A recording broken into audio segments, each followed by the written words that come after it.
صحابہ کرام علیہ رضوان پر بھی انگلیاں اٹھانا شروع کر دی۔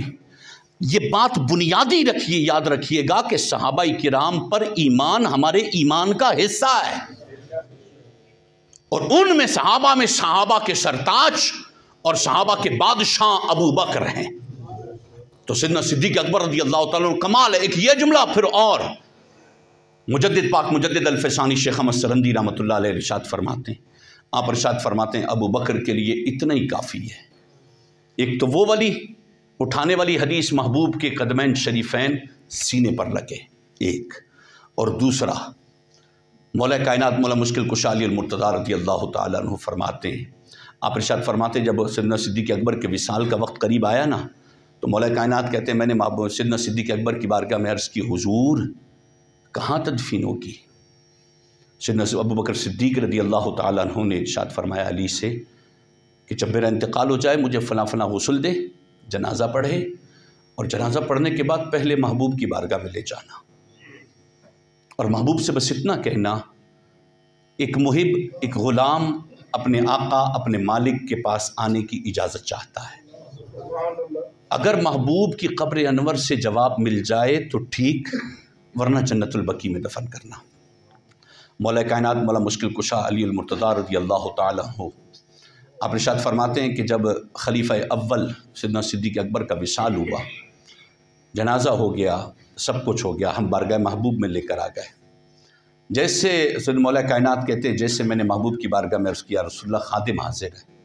حضور کی قبر انور سے محدثین نے لکھا ہے، علم حدیث کی جرا و نقد کرنے کے بعد محدثین لکھتے ہیں کہ مولا کائنات کہتے ہیں کہ جیسے میں نے محبوب کی بارگاہ میں عرض کی تو محبوب علیہ الصلوۃ والسلام نے ارشاد فرمایا مولا کائنات سے علی محب کو اپنے محبوب سے ملا دو۔ سیدنا صدیق اکبر کی قبر کھودنے والے، قبر بنانے والے کا نام علی بن ابی طالب ہے، اور جیسے قبر مبارک کھودی، جب قبر بنائی گئی، اب جیسے نیٹ پہ جب سرچ بھی کریں نا ویسے بھی سرچ کریں تو محبوب کے قدموں کی طرف ہیں شیخین سیدنا صدیق اکبر اور فاروق اعظم، محبوب کے قدموں کی طرف ہیں۔ سیدنا مولا کائنات مولا مشکل کشا علی المرتضیٰ رضی اللہ تعالیٰ عنہ نے جب قبر تیار کی تو محبوب علیہ الصلوۃ والسلام کا وہ پاؤں کہ جس کو اس غار میں بہت دبایا تھا، یہ ابو بکر کی لحد میں نکلا تھا، اور جیسے حضرت ابو بکر صدیق رضی اللہ تعالیٰ عنہ کو وہاں لٹایا گیا، آپ کی لحد مبارک میں لٹایا گیا، ابو بکر نے پہلا کام اس پاؤں کو چوما تھا۔ مجدد پاک لکھتے ہیں، آپ ارشاد فرماتے ہیں کہ ابو بکر کا یہ مقام 1,24,000 انبیاء میں سے 1,24,000 صحابہ کرام علیہ رضوان، جتنے بھی صحابہ کرام ہیں ان میں سے یہ خاصہ صرف ایک ابو بکر کا ہے، صدیق اکبر رضی اللہ تعالیٰ عنہ کا۔ اور پھر دوسری اس کے ساتھ مجدد پاک لکھتے ہیں، یاد رکھیے گا صحابہ کرام علیہ رضوان کے بارے میں اور بالخصوص خلفائے راشدین المہدیین کے بارے میں عقیدے کے معاملے میں کوئی کمپرومائز نہیں، اس کو سمجھیے گا، یہ ہماری جان ہے، یہ ایسے متقی پرہیزگار لوگ ہیں، یہ مصطفیٰ کے وفادار تھے، محبوب نے جن کو قبول کر لیا۔ میری اور آپ کی اور آج کے مولوی کی اوقات کیا ہے کہ ہم ان کے بارے میں کوئی بات کر سکیں؟ ہمارا بات کرنا بنتا ہی نہیں ہے، جن کو محبوب نے قبول کر لیا تو بس اس کے بعد بات ختم ہو جاتی ہے۔ دلائل اپنی جگہ پر ہے،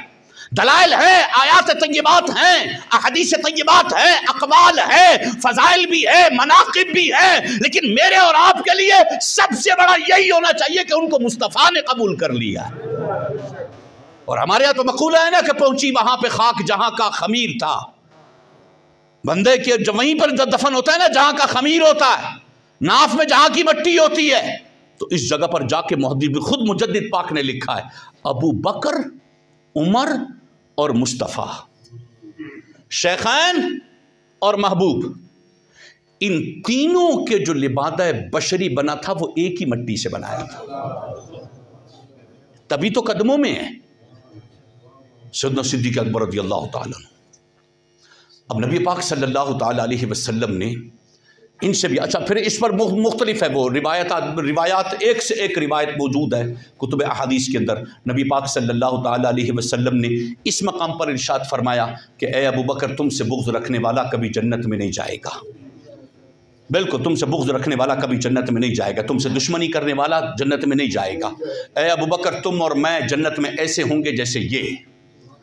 اور پھر جیسے اس غار سے نکلے، ایک آگے حدیث مبارکہ نبی پاک صلی اللہ علیہ وسلم نے دونوں ہاتھ اٹھائے اور عرض کی یا مالک، اے پاک پروردگار، اے مالک، ابو بکر کو جنت میں، جنت الفردوس میں میرے درجے میں رکھنا۔ جبریل امین آئے، آ کے عرض کی یا رسول اللہ صلی اللہ علیہ وسلم، اللہ فرماتا ہے مجھے تیرے رب ہونے کی قسم، ابو بکر جنت میں تیرے درجے میں تیرے ساتھ ہوگا۔ کمال کا مقام ہے ابو بکر کا تقوی، ابو بکر کی پرہیزگاری، سیدنا صدیق اکبر رضی اللہ تعالیٰ عنہ کا کمال۔ یہ ہمارا معیار ہے، یہ ہمارے لیڈر ہے، یہ ہمارے امام ہے، یہ ہمارے قائد ہے، یہ ہمارے خلیفہ ہیں، یہ ہمارے یعنی ایمان کا مرکز و محور ہے۔ انبیاء کرام علیہ السلام کے بعد اس امت محمدی کے لیے جو سب سے بڑی پرسنالٹی ہے، علم میں، تقوی میں، ورع میں، ولایت میں، کمال میں، اس ہستی کا نام ابو بکر ہے۔